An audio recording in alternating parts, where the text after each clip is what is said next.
Dando continuidade ao programa Urbanidades com o nosso videocast, que é uma parte especial do programa apenas para a internet, o nosso convidado de hoje é Mário Piccoli, que é parceiro do CineRox desde 2003, onde ele trabalha como consultor de toda a comunicação, marketing e integração digital da operação. Olá, pessoal, tudo bem? Oi, Mário, tudo bem? Bom, Mário, para continuar aqui, como vocês podem perceber, o professor César não veio participar aqui do videocast, ele deixou essa tarefa nas mãos dos alunos. Eu sou o Matheus, da Gasprogé, terceiro ano do jornalismo, assim como a Marcela. E a primeira pergunta que eu queria fazer, assim, dando continuidade ao assunto do programa, eu queria saber dos lançamentos agora. Os lançamentos que vão chegar assim, nesse final de ano e no começo do ano que vem, ou no ano que vem em geral. Partindo aí do exemplo do filme o Tenet, né, o filme novo do Christopher Nolan, que lançou em alguns países já, e aqui no Brasil a data de estreia ele vai sendo adiada, tipo, agora, a última vez que, esses dias atrás, acho que 2 dias atrás, adiaram de novo, pro dia 29 de outubro. Existe um receio também dos estúdios de lançar um filme no mercado brasileiro agora, por causa da situação da pandemia? Sim, com certeza. Principalmente, o grande entrave que está acontecendo hoje é a questão da reabertura das salas da cidade de São Paulo. Tá? Rio de Janeiro e São Paulo. Como a gente já teve Rio de Janeiro com a abertura para essa próxima quinta-feira, dia 1º de outubro, e São Paulo ainda não tem uma definição, e eles representam em torno de 35% da receita de 2019 de ingressos de cinema do Brasil, enquanto não houver uma definição para São Paulo, essas datas vão ficar sendo adiadas, mudadas e tudo mais. E ainda existe um outro porém, uma outra questão. Lá fora, muitos estúdios estão olhando para as rendas do que tem sido lançado e as rendas estão muito abaixo do esperado, que é o caso da Viúva Negra. A Disney resolveu jogar a Viúva Negra para maio de 2021, que aqui no Brasil vai ser 29 de abril de 2021. Exatamente por causa que a performance do Tenet nas bilheterias lá fora foi muito abaixo do esperado. Porque ainda existe aquelas restrições, existe a questão da redução das salas. Então, para você colocar um filme grande, que o investimento na produção do filme é muito alto, para você ter uma receita de bilheteria muito baixa, nesse momento, é muito complexo. A gente acredita que até dia 15 de outubro, 80% das salas no Brasil estão de volta. E aí a gente vai ter os lançamentos com as datas bem definidas. A expectativa do mercado exibidor é que o grande filme mesmo da retomada vai ser A Mulher Maravilha, dia 24 de dezembro. Antes disso, a gente sabe que vão ter filmes que vão trazer o público e tal, mas não vai ter nenhum blockbuster. Inclusive, existe boatos de que o 007 deve ser adiado também para 2021. Seria um outro grande filme. Então, a gente tinha o Tenet, que está marcado para dia 29 de outubro, que entrou no lugar da Viúva Negra. A gente teria a Viúva Negra, que foi para o ano que vem. A gente tem o 007 ainda marcado no dia 19 de novembro e a Mulher Maravilha dia 24 de dezembro. Os outros filmes são filmes que são para públicos bem específicos, são bem nichados.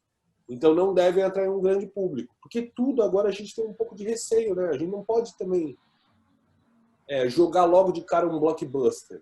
Porque o fracasso de bilheteria, porque ele não vai ser um filme que vai atingir a bilheteria que eles esperam, e também a gente não pode aglomerar, a gente não pode querer trazer logo de início muita gente, porque a gente vai trabalhar com uma capacidade reduzida, entendeu?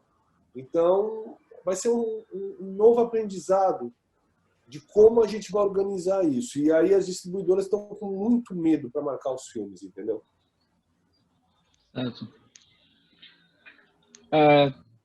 E a gente está falando assim desses filmes maiores, dos blockbusters e tal, mas a situação assim dos filmes, assim, os filmes mais independentes, menores, com a pandemia, assim, ela tende a piorar também ou a procura dele vai se manter mais ou menos a mesma, assim, na sua previsão?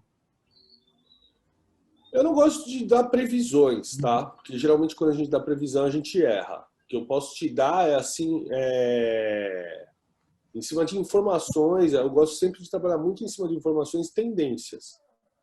Quando o filme é bom, como por exemplo filmes independentes, tem vários filmes que, quando eles são bons, eles performam muito bem. E, principalmente, o grande segredo, quando a janela que a gente chama é entre ele estrear no cinema e entrar pro streaming ou ir para a TV a cabo, é curta, esse filme vai muito mal, entendeu? Porque é uma tendência das pessoas. As pessoas não conseguem consumir a quantidade de lançamentos hoje que existe no mercado. Então, vamos dizer assim, por exemplo, a Marcela, vocês escolhem os filmes que vocês vão ver no mês, vocês não vão ver todos. Por mais cinéfilo que você seja, você não consegue, porque é impossível. Então, as pessoas escolhem os filmes que elas querem ver no cinema. E alguns filmes, se elas sabem que daqui a 2, 3 meses esse filme já está sendo anunciado no canal de streaming lá dela favorito, que ela assina, ou na TV a cabo lá, nos filmes, nos lançamentos que ela assina, ela não vai optar por assistir no cinema. Então, assim, o que eu vejo existe mercado para os filmes independentes, mas você precisa saber que filme você vai lançar no cinema. O que estava acontecendo antes da pandemia é que todo mundo estava usando o cinema para promover o seu filme. Para, tipo, lançar o seu filme no mercado. Olha, eu uso o cinema, mas meu filme daqui a 20 dias está no streaming. A gente estava usando como se fosse uma plataforma para o objetivo real desse lançamento. Então, acho que tem que selecionar melhor. Vamos colocar no cinema filme que vai performar no cinema. Tem filme que não funciona na tela grande. A gente sabe disso. E como pode ficar o mercado de filmes de língua não inglesa aqui no Brasil depois da pandemia? Por exemplo, esse ano a gente teve Parasita, que fez bastante dinheiro aqui no Brasil. Na sua previsão, como é que vai ficar essa parte? Não, eu acredito que eles vão performar da mesma forma que eu estava falando dos independentes. Até porque grande parte desses filmes de língua estrangeira, seja coreanos, sejam filmes europeus, iranianos, vem filmes do mundo inteiro. Eles são lançados por distribuidoras independentes. O que pode mudar, e eu acredito que mude, é o olhar das distribuidoras maiores para alguns filmes muito bons e comecem a colocar esse filme dentro do seu line-up de lançamento, como aconteceu agora. Está lançando em alguns cinemas que já reabriram o Roubo do Século, que é um filme argentino excelente, tá? E foi lançado pela Warner. Por exemplo, era para ser lançado antes da pandemia e acabou que esse filme se favoreceu, porque ele não teria o destaque que ele está tendo hoje. Hoje ele está sendo lançado em praticamente todas as praças, porque as praças vão abrindo e vão pedindo o Roubo do Século, porque não tem filme para exibir, entendeu? Então não dá para você viver só do festival de filmes antigos. O Festival de Volta para o Cinema é muito bacana a iniciativa e tal, mas na prática ele não funciona totalmente. As pessoas também não querem só ver filmes antigos, elas querem lançamento agora na retomada. E o Roubo do Século ele acaba performando em muitos cinemas, está passando em muitos cinemas do que eu acho que ele passaria antes da pandemia. Vamos dizer assim, antes da pandemia ele passaria em 1.500 salas. Hoje é capaz dele passar em 2.300, 2.600 salas conforme as salas forem abrindo, porque a gente não tem muito produto para colocar, entendeu? Então, isso é uma coisa que eu acho que pós-pandemia as distribuidoras grandes vão olhar também com uma lupa assim para tentar achar alguns filmes muito interessantes para lançar no line-up deles.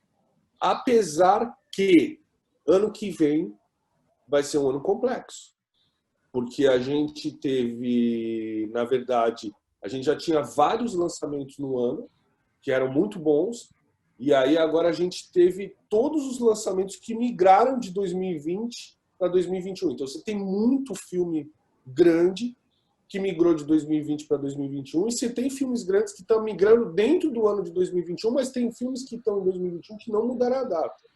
Então, todas essas distribuidoras vão privilegiar os seus grandes lançamentos, porque nada mais justo que após um ano de quase 6 meses parados, eles olhem para a capacidade de lucratividade que esses filmes podem trazer. Não estou dizendo que todos esses filmes vão ser bons ou vão ser ruins. Não, tem filme que custa caro, é legal, que é muito bom, entendeu? E tem filme que é um blockbuster e é muito mal, vai muito mal na bilheteria.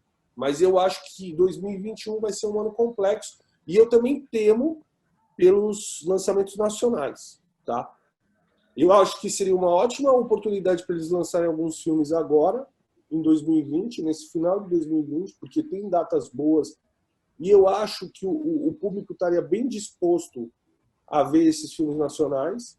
E eles estão fugindo porque eles estão achando que eles poderiam ter uma performance melhor só em 2021. Mas vai ficar muito filme encavalado. Vai ficar muito filme para ser lançado junto, entendeu? É um calendário complicado mesmo. Mas, Sim. assim, no cinema nacional, especificamente, eu tô meio desinformado sobre isso, inclusive.